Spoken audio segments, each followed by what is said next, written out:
Hello and welcome to our special coverage of the Russian invasion of Ukraine. I'm Ladi Akiridoluale. The headlines. Ukrainian President Volodymyr Zelensky welcomes Britain's incoming PM Liz Truss, thanks outgoing boss Boris Johnson for his support. 2 Russian embassy staff are among 6 killed in a Kabul suicide blast.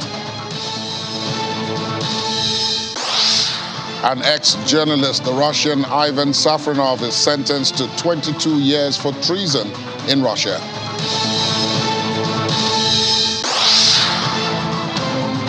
Let's get right to it. Ukrainian President Volodymyr Zelensky says Britain's next Prime Minister, Liz Truss, was, quote, always on the enlightened side of European politics, and Kiev looked forward to further cooperation with her.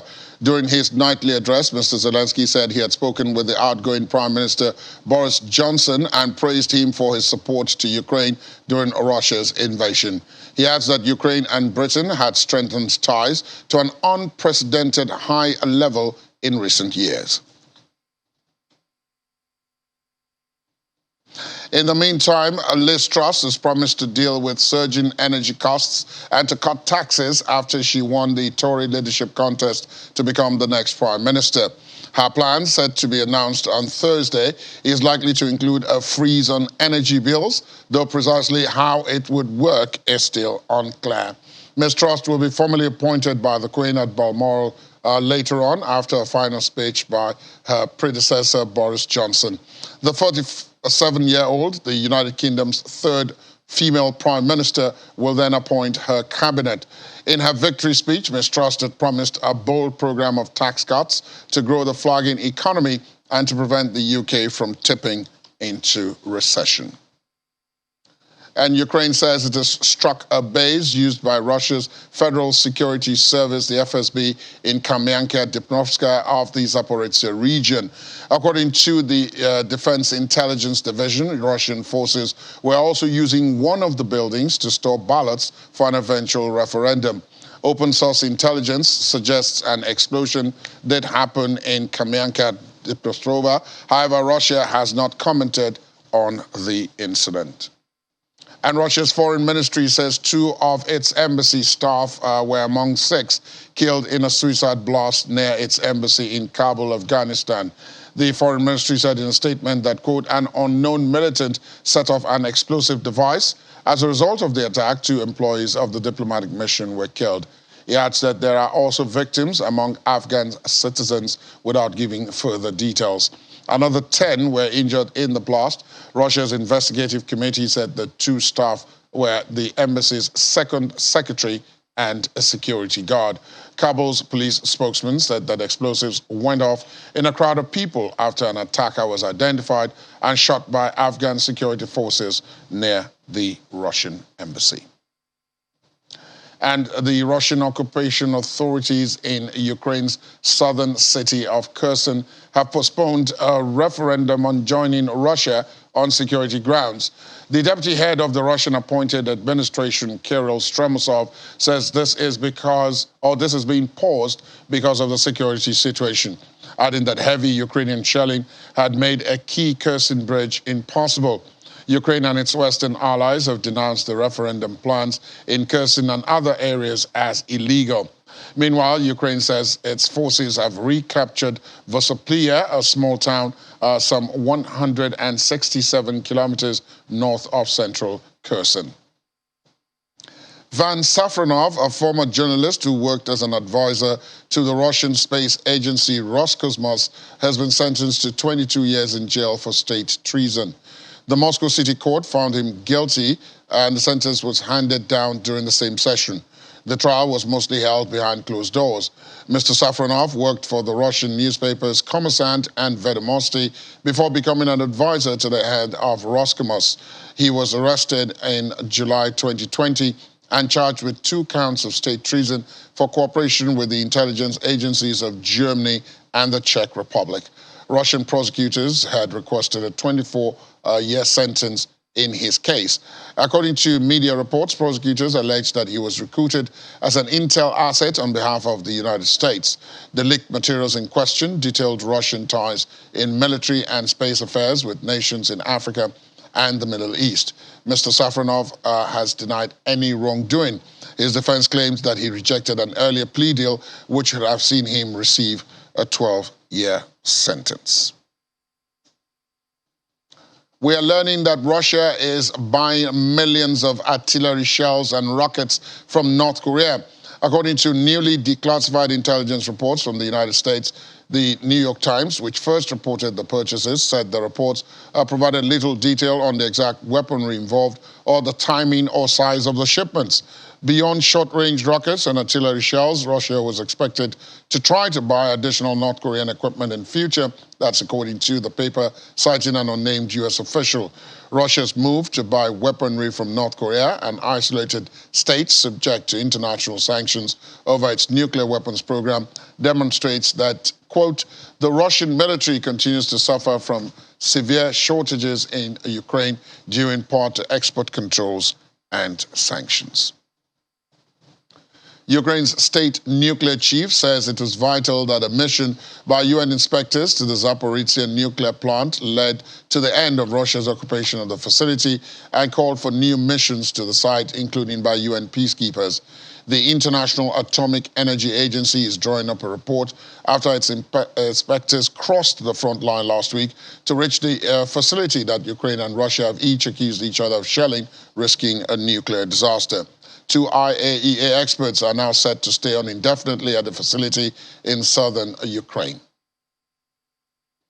It's like peculiar situation, all the experts and also Mr. Grossi itself understands that this is the main reason, what is needed to be done is the occupation, but still they cannot directly propose this because of limitation of the mandate. And I think this is the situation for further consideration how what measures to make just to increase this mandate of the IAEA, like an organization which controls nuclear safety throughout the world. So they just do not have enough abilities to react in this particular situation.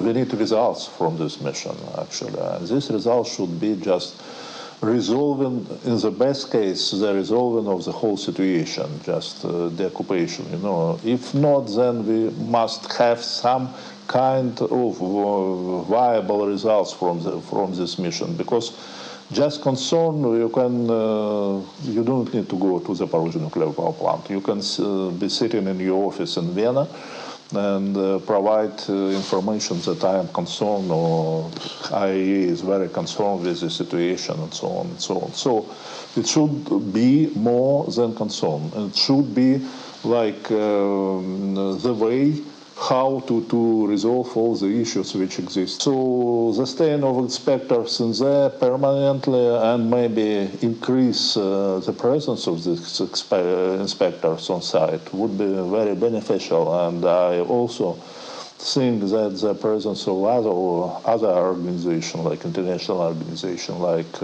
United Nations, peacekeepers, for example, or other international missions from European Union or other countries would help just to provide independent review of everything what is going there, and finally to remove these occupiers from the territory of the plant, and also to stop this desire from Russia to transfer the Zaporizhzhia nuclear power plant into military base. Actually, they did it already, and it is like a Russian military base with all the troops which are inside. And let's talk now to former Vice Chancellor of the Adekunle Ejasi University in Akugba Akoko, now Professor of International Relations and Political Science at the Obafemi Awolowo University in Ile-Ife, Professor Oluwafemi Mimiko. Good to see you again, Prof. Good morning. Good morning, Mr. Kedolu. How are you doing? Fine, thank you. And you? I'm cool. Thank you very much. Let's look at this. So many people I've spoken to say that more than 6 months down the line, nobody predicted that we will still be talking about this conflict this way. It looks like it has become a slow war of attrition. When last I spoke to you, you said it was likely to end up that way because it doesn't seem as if there is the will on either side or on any third party side to bring the two sides together. But nevertheless, are you surprised that indeed, more than 6 months later, we are still at this stage? Well, once again, good morning, dear listener. Thank you for having me, Badia Kedolali.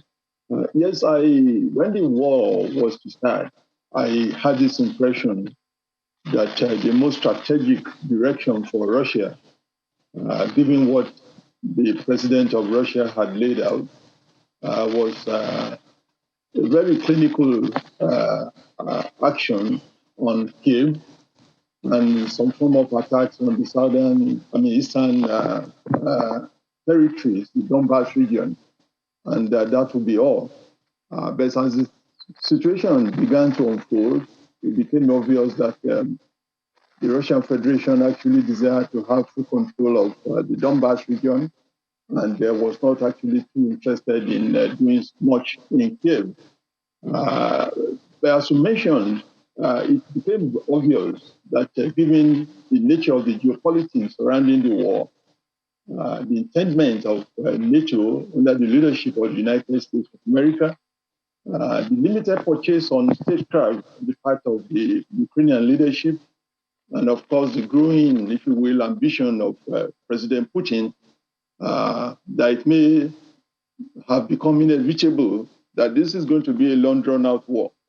I also particularly note the fact that the United Nations and the Secretary General are not exactly doing enough in terms of throwing themselves into the conflict with a view to bringing it to a quick conclusion. And so I want to say that it is no longer a surprise that the war is dragging on. I just hope good sense will prevail as quickly as possible so that an end will be brought to this very, very unnecessary carnage that is going on. There is, as you mentioned, there's the geopolitics of all of this, and it does appear as if more and more players are getting involved as the time has gone. When I spoke to you last, it was Russia versus Ukraine, Ukraine backed by the West, Russia not altogether backed, but not altogether opposed by countries like India and China and so on. But since then, other players have been brought in. The Taiwan crisis was somehow linked to what is going on in Ukraine. There is the energy crisis currently going on in Europe, and them trying to get themselves away from Russian oil and gas. But at the same time, other players like Turkey, like China, like India have come a bit more forcefully, not directly or militarily into the conflict, but into the geopolitics surrounding it. Does this not complicate attempts, as you said, to resolve it? Because the more people there are that are involved, the more difficult this may be to unravel or to untangle when somebody eventually gathers the willpower to do so, even if it is the United Nations. It certainly makes it much more difficult. As you rightly noted, more and more players are getting involved. In your presentation a moment ago, you spoke to the fact that Russia is now procuring some armaments from North Korea. It's taking some drones from Iran. Countries like Sweden and Finland are now getting indirectly involved by reason of their desire subscription to NATO membership. The challenge we have is that it may go beyond this question of more nations getting involved in the geopolitics. The theater of war may actually begin to expand if care is not taken. And my position is that if Europe, if the European leadership know what is good for them, it's important they find a way to bring this to a conclusion. It's evident that the strategic direction that they wanted to hurt Russia, to reduce Russia's capability to play a global role, I don't think they are accomplishing that. And even if they are doing that, it's at a huge cost to Ukraine. And mind you, the way the situation is going is degenerating fast. I mean, look at the situation in the ZAP nuclear reactor, nuclear complex. If by an act of omission or commission, a nuclear accident happens, the effect is going to reverberate across the whole of Europe. And so that is the nature of what we're having. It's not just that other players are getting involved, but the theater of war, the theater of conflict may itself begin to expand. I know that Moscow has threatened or given indication, for instance, that if NATO places some degrees or categories of weapons in Finland and Sweden, that will have consequences. That will have consequences from its own end. Look at the impact on the global economy. Much of Europe is now virtually in recession. The European population is getting increasingly restive. The challenge of dealing with this what promises to be a very, very cold winter is there. And so my position again is that nations must come to the reality that some of the things they set out to accomplish in relation to the war, they may not be accomplishable after all. And so it's time to find a way to bring an end to this needless conflict. That is the way to go. Unfortunately, I haven't seen the will on the part of the key players, as we noted, to do just this. I think it's a dangerous thing we're witnessing right now in relation to the war in Ukraine.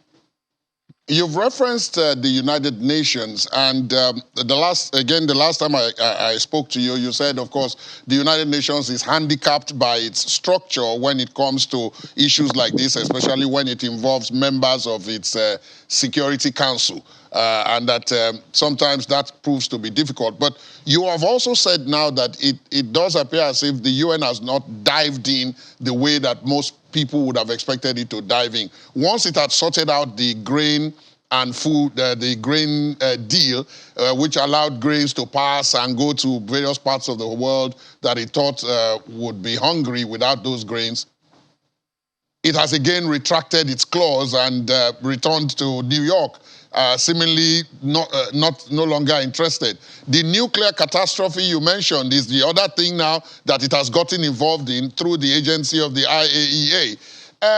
Is this sustainable in the long run, where the UN picks what it gets involved in and leaves the broader conflict, which is the main thing, and is dealing with symptoms? That's exactly what puts up the UN for this criticism that I'm levying against it. When a conflict of this nature involves global powers, the only authority with the credibility and the legitimacy to get involved is the United Nations. That does not suggest we do not recognize the limitations of this body, which, to all intents and purposes, is not a world government. At best, what it carries is a moral authority. When it involves great powers, if it were a war between lesser powers, it would then be possible to look up to the key players at the United Nations Security Council to move in to find a way of amicable resolution. But when the key figures at the level of the United Nations Security Council are the direct protagonists in this case, the United Nations has to find a way to step in. And it was good as a demonstration of the fact that it has some ability. I mean, no matter how we want to look at it, it's significant that it went into this conflict and negotiated the movement of grains out of Ukraine, which was a very good thing. Otherwise, much of the Arab world that is heavily dependent on bread and wheat will probably have seen a second wave of crisis now. And so it was very good that it moved in. It's also significant that the International Atomic Energy Agency, which is also an affiliate of the United Nations, is doing this little thing it's doing in relation to the ZAP nuclear complex. But the critical issue is that this is the type of conflict that the UN, more than any other agency, has the responsibility to get involved with. Why the United Nations Secretary General is resistant, I really do not know. Because as I said, I mean, look at even Turkey that tried to broker some form of peace. Turkey is also easily getting involved in the process. The whole of NATO is involved. Russia and the key elements, China, Russia, all of them are involved. China is also working closely. What will be the outcome of this in relation to what it may want to do in relation to Taiwan. And so when you have this type of complexity, what makes it particularly complex is that members of the United Nations Security Councils are indirectly or directly involved in this conflict, which makes it unique. We've not had anything close to this since the Second World War, where the key players in the United Nations Security Council are directly engaged and involved. It used to be involvement through proxies, but now you see Russia getting involved. And my concern is that if the West and NATO continue to wait and hope to see Russia defeated in this war, they'll wait forever. I listened to what the outgoing Prime Minister of Britain said a few days ago when he was in Kyiv, that he was sure, the West was certain, that Ukraine was going to win this war. If they carry on with that type of mentality, it makes the situation more complicated. You don't go out like that and defeat a nuclear-bearing power that is fighting a war that is directly at its border. And that is why it's important for Europe, as I mentioned, to put on its thinking cap and find a way to bring this war to a resolution. I mean, look at the sanctions. The sanction is not effective to all intents and purposes, whereas the Russian economy, by all standards, is doing better than it was doing before the war. The whole of Europe is hurting now. And so what is it that is in need for these countries that will make them to want to continue the war? And of course, I mean, I have spoken to the fact that Ukraine itself, and this is part of the nature of the media. I mean, you understand, you know this better than I do, that we don't get to hear of alternative perspectives and alternative vision to this Ukrainian war in Kyiv. All we hear from the CNNs of this world, the BBC, is all about the mainstream thought represented by Zelensky. I'm sure there'll be a constituency in Kyiv that is interested in finding a solution to this crisis so that the needless carnage and destruction in Ukraine, and that's very significant, in Ukraine, will be brought to a quick end. You have raised a critical point there, Professor Mimiko. Many people would be looking out for that, and we also, of course, here will be on the lookout for that, and that's why we come to people like you for this analysis. Professor Oluwafemi Mimiko, thank you for your time and for your perspective this morning on the program. Thank you for having me. Have a wonderful day, please. Still to come on the program, French President Emmanuel Macron says France and Germany will help each other face the energy crisis. Please stay on with us.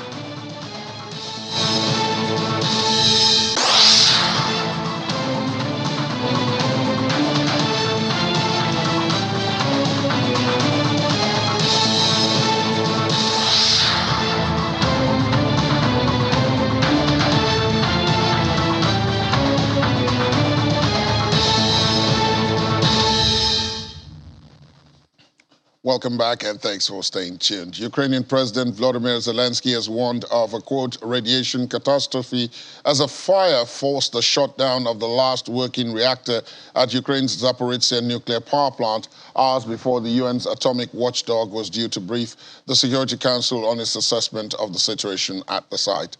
Ukraine and Russia have each accused the other of risking disaster by shelling near the plant, which was seized by Russian troops soon after they began their invasion of Ukraine on February the 24th. The reactor was the last of Zaporizhzhia's 6 reactors still in operation after shelling disconnected reactor number 5 on Saturday, according to a statement from the IAEA. And Kiev has issued a warning to people living in what it called occupied territories, including Crimea, to prepare shelter and stock up on supplies. The appeal was made by an advisor to Ukrainian President Volodymyr Zelensky.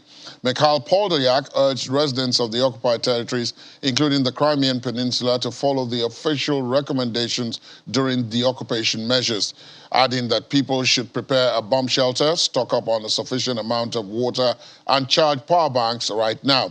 Mr. Podolyak concluded his warning with the line, "Everything will be Ukraine."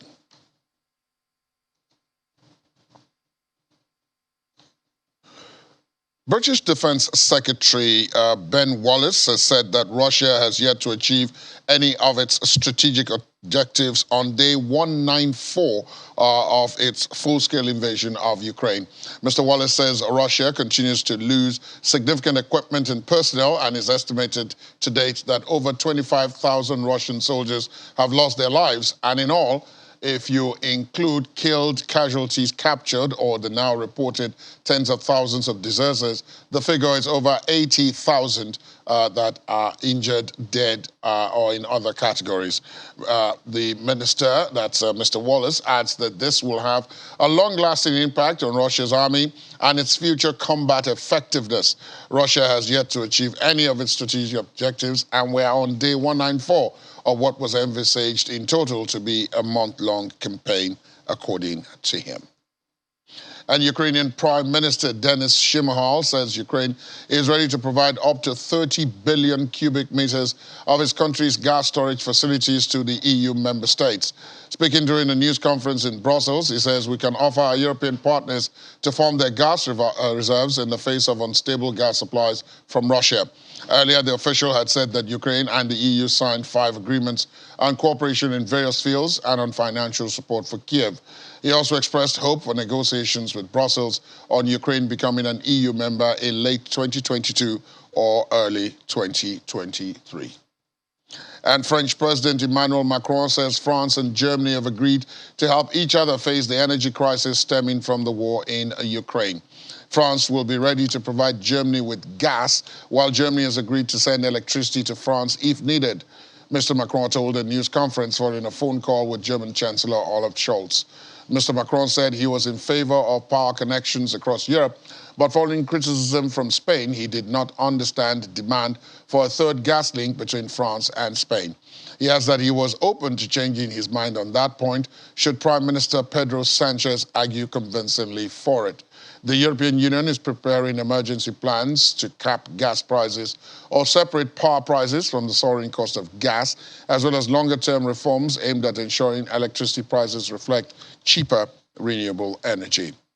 Meanwhile, Germany plans to keep 2 of its 3 remaining nuclear power stations on standby beyond a year-end deadline to ditch the fuel altogether to ensure that it has enough electricity through the winter as it faces a gas supply crunch.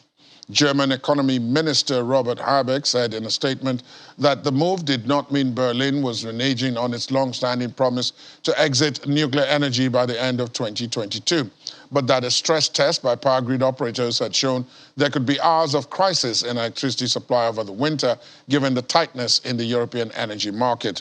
The move is especially hard to swallow for Habeck's Greens, which grew out of the 1970s anti-nuclear movement, although the exit was initiated by former Conservative Chancellor Angela Merkel after the 2011 Fukushima nuclear disaster. Let's talk now to Captain Bish Johnson, U.S. Army Captain, National Defense and Military Strategist. He joins us virtually from Abuja. Good morning to you, Captain Johnson. Thank you for your time. Good morning, and thank you for having me. Let's look first at this situation that we have just finished reporting, the upcoming winter, and the issue of energy supplies and gas and prices and all that. One looking at it on the surface would assume that this provides leverage for those who want peace, because armies themselves might find it difficult to move in winter, equipment might find it difficult to move, the terrain will not be friendly, the civilian population of the countries involved will not be in support. At least that's the way it would look on the surface. But it doesn't seem as if that is in the conversation. Can you tell us why, if that is so? Well, good morning, and thank you for having me. Well, first and foremost, this war was unnecessary. We shouldn't have gotten into this war in the first place. War is only used as a last resort when all other methods have failed. But what happened is that Russia rushed into war without actually looking at the long-term implications. Now, before you can now return back to diplomacy, both sides have to be exhausted. Then we have to realize that, look, there is no other option. The military is not the option to this situation. Because if you look around, even in history, all these military operations have always ended up in a round table discussion. So until both sides are exhausted and maybe the West is no longer interested in supporting Ukraine, or they themselves are also exhausted and their citizens are speaking out, and the Russia is equally exhausted and maybe having some kind of, lawlessness or disobedience amongst its own citizens, they would not want to return to the negotiating table, because the reason is because you want to have a leverage when you return to the negotiating table, and that is what they are fighting for right now. No side seems to have any leverage over the other, so it makes it impossible for them to say they want to come to the negotiating table, because you want to negotiate from the point of strength and not from the point of weakness. The troops themselves on either side of this war and the supporters, they don't get very often mentioned in the conversations around the crisis or the war itself, except when they die. On the ground, I mean, you have been on this and in this kind of situation before. Between commanders and the ground troops, the troops who are actually moving to try to either get back territory previously lost or get new territory that they didn't control before. Given what you have said just now, the coming winter, we know that in the area where Ukraine is, where Russia is, winter has always been the problem for those who fight. If we go back all the way to the Second World War, Germany's attempt to take over the Soviet Union was stopped in winter when they reached what was then known as Stalingrad. And from then on, it was, it was one way back the other way. But I'm wondering, because of what you said, they want to come back to the negotiating table with some form of leverage. But the winter is here. We're already in we're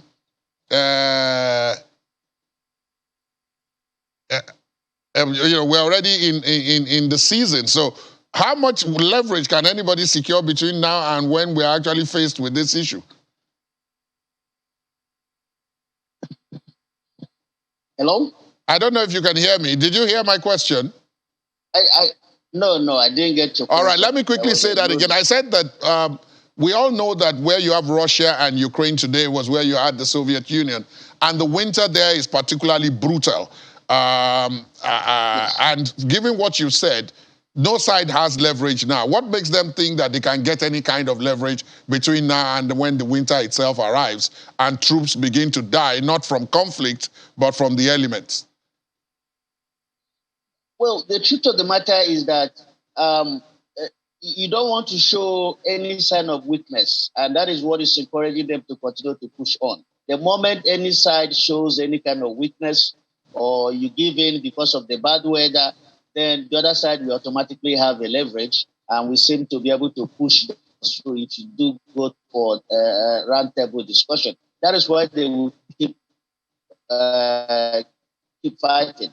Now, when in terms of winter, some forces do prepare for situations like this. I know that when we train for all kinds of weather. You don't just train for summer, you train for both summer, you train for the worst. And so I'm assuming that the two militaries equally have undergone those kind of training. You need to understand that this is their natural environment.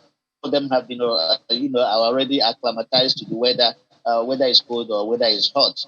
This is not a case of a foreign country, redeploying to a new environment where the soldiers will have to acclimatize to that environment. These people are from those areas, and so they're already acclimatized to it. In terms of movement of equipment, it's going to be more difficult for them equipment to move, but I don't see either one of them giving up at this point in time. The worst scenario is that they will take a break and wait for the weather to ease off, and after which the military operations will continue, because nobody wants to get caught back-footed and put in a weak position should they go for a negotiating table. There is the point, of course, being made that the weapons that the West is supplying to Ukraine have made much of a big difference in this war, even if they were not offensive weapons. The fact that, for example, the HIMARS system that was given to Ukraine, of which America has promised even more, and then the training that the Ukrainian troops are receiving from Finland and from Britain and other such trainings have made the difference here. But the Russian overall numerical superiority, both in weapons and personnel, is what is also making it virtually impossible for the Ukrainians, in spite of these advantages, to press forward. So at the end of the day, as you said, nobody's going to give it in. It's going to be a slow, grinding process. Do you see a situation where the troops themselves will now, may be the ones who say, look, what exactly is going on here? Can't you guys discuss this? Because it doesn't seem as if either of us is going to come forward with anything. No, that is never going to happen. They themselves are never going to say that, look, they will not take the orders of their commanders. We are trained like that. Most decisions are made by politicians. The politicians decide what is going to happen as far as the whole strategic objective is concerned. The troops don't really have much of a say whether or not to continue this war. All they have to do is to take orders from their superior commanders, and that is what is going to happen. The best of it is for the civil population. It's a civil population that will decide whether this thing is going to end now or not. By the time we start seeing uprising and civil disobediences in any one of these two countries, or both countries, is when you're going to get the pressure on the political leadership to make a decision that will now decide whether the troops themselves will have to withdraw or not. But as far as the troops themselves, they don't have much of a say in these circumstances. Well, we'll have to keep an eye on that. Captain Bish Johnson, thank you so much for your perspective and for your eye on the ground is what I choose to call it this morning. We'll come back to you, of course, as this situation unfolds in the course of time. Thank you so much for your time. Thank you. Thank you for having me. Still to come on the program, Australian artist removes a Ukraine and Russia mural after backlash, unexpected backlash. Please stay on with us.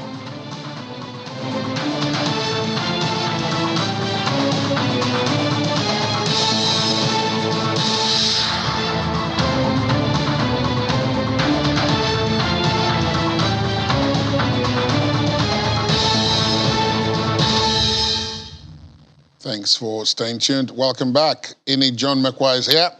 And so we're talking rubles and other such important currencies. The ruble, incidentally, has stabilized around 61. 61 to a dollar. Do I say I'm not surprised? We talked about, I think it was last week, we talked about how Russia is trying to reduce the value of the ruble to make its exports more attractive. So they seem to be gaining ground around that because after the indefinite shutdown of the Nord Stream 1, as supposed to be supplying gas. For maintenance. Yeah. Please go on. Okay. Please go on. Oh, you caught me there. Please go on. Okay. So after the shutdown for maintenance, we saw Gazprom. Remember last week we celebrated with them because they had huge dividend and profit. Absolutely. We saw it dwindle a bit. But, I think that's just for a bit. It's just because the announcement came, there's a reaction. Because we talked about the price cap yesterday. Right. Russia has said, if you guys put this price cap on, we're going to ship more oil and gas to Asia countries. where there are no caps. Exactly. So Gazprom is still going to be selling, and we've talked about some of the intricacies on who's really buying the China and India oil, Yes, the oil that supposedly is going to India and China. Exactly. It's turned out that there are some third parties involved. Who are supposed to be unfriendly countries who may, because we don't have them on hand, who may be benefiting from it, And then we talked about the difficulty, of course, of regulating that price cap. So eventually some of the plans that Russia is putting together to lower the value and I'm sure that's why they are not surprised. It was, oh, Gazprom is going down and everything, because they feel they have it in control. And Absolutely. It's actually what they want, is to make their export cheaper. China and India will be more attracted to them, and they're trying to get some other countries into that circle. And if, of course, you link that with the currency swap that they are doing with some of the countries you've already reported. Exactly, and you know that they're now doing bonds in yuan now. So to make it easier for the Chinese market to buy into them, I think Russia is trying to build a world of its own. Yes, it does look that way. And incidentally, the ruble is the world's best performing currency this year. Yes, it was. It was actually. It was overtaken. I don't know by now if Zambia is still doing it. You know, we talked about how Zambia Yes, indeed, we did earlier this week. Yes. But for most of this year, the ruble has been the best performing. And if we see the value drop, it is intentional. Yes, it's not as a result of market forces. Exactly, and it's not accidental. It doesn't get the Russian government worried, because this is something they did intentionally, because they feel that the ruble is being overpriced and is making their exports expensive and might discourage countries that are already discouraged from, doing business with them. To further not do more business. Exactly. Now, Sweden and Finland have said that they're going to give guarantees in billions of dollars to their energy firms in a bid to keep prices down. Yes. So Putin has said that, I mean, you guys are suffering, you're sanctioning Russia, but you guys are the one facing it. So, of course, Sweden and Finland, there are two European countries that are also feeling that huge skyrocketing price in energy. So the government is trying to do something. They say they have 250 billion Swedish crowns. That's their currency, which is about 23.2 billion naira, to take care of the energy companies to ensure that they're able to supply energy. But, I mean, when you talk about money like this, at an austere period like this, the austerity is everywhere in the world, not just in any country. We're feeling it in the Western world, outside the Western world, in emerging economies and growing economies. So how will they sustain this $23.2 billion to keep paying? That's a lot of money. It's a lot of money. So because this is only for this period. It's not exactly as if this is for years and years to come. It will not last for years. So eventually it's going to spill out. The effect will spill out. It will spill out to manufacturing, and then goods will become expensive. You talk of inflation again, and then hiking interest rates and all the ripple effects that it comes with. So yes, they're trying to do this. They said from September the 4th, they're going to offer that, but, well, we wish them the best. We don't know how we'll have to wait and see, because, again, the prices are not determined by them. And Sweden and Finland are the smaller European countries. So you can imagine what the bigger ones with higher populations are facing. No, we do know that Germany is facing a whole lot. We do know Germany is facing a whole lot. I think I saw you read about their nuclear plants and all that. They're keeping 2 out of the 3 they ought to have closed. Exactly. We have heard of some countries going back to coal, which is grossly against the climate change policy that the world is going to transition of cleaner energy and renewable, And in spite of that, in countries like the UK, I mean, prices in Germany yesterday, when we spoke to our colleagues who are Deutsche Welle. Exactly 400% higher. That's what they're paying for their energy now. So it's not easy anywhere. And that all those stopgaps, I know Germany did come out last week to say, they have their storage at 5% full and all of that. But even if it's 100%, it's getting depleted. So if it doesn't get filled up. Refilled. Exactly. There's a problem. Exactly. Now, we've been talking about Russia. Ukraine, too, is moving. They've signed a framework agreement with Austria. On economic cooperation. Yes. So, it's... I don't know. I guess the best thing to say would be to admire President Zelensky, that's in the middle, and countries like Austria, who would agree to cooperate with a country that is still in war, on development projects. We talked about how President Zelensky is trying to privatize, the company. Yes, So that is to get people into the economy for rebuilding, during the war. So Austria is also cooperating with Ukraine, on developmental projects to see how they can help them. But, I mean, I don't know how they would do that. As you said. When the war is still on. Yes, actively ongoing. We'll have to wait and see. John Mekwa, thank you. More on Business Morning after this and on BizInc later on in the day. In the sports, Ukraine's tennis star Elina Svitolina wants to use her platform to help her country cope with the effects of the conflict with Russia. The 27-year-old, who is in regular contact with her family and friends back in Ukraine, has taken a break from tennis to focus her efforts on raising funds and awareness of her country's plight. Ms. Svitolina was recently named an ambassador and spoke to President Volodymyr Zelensky, who tasked her with uniting the sporting community and maintaining awareness. WBC heavyweight champion Tyson Fury believes Ukrainian rival Alexander Usyk is not ready to fight him.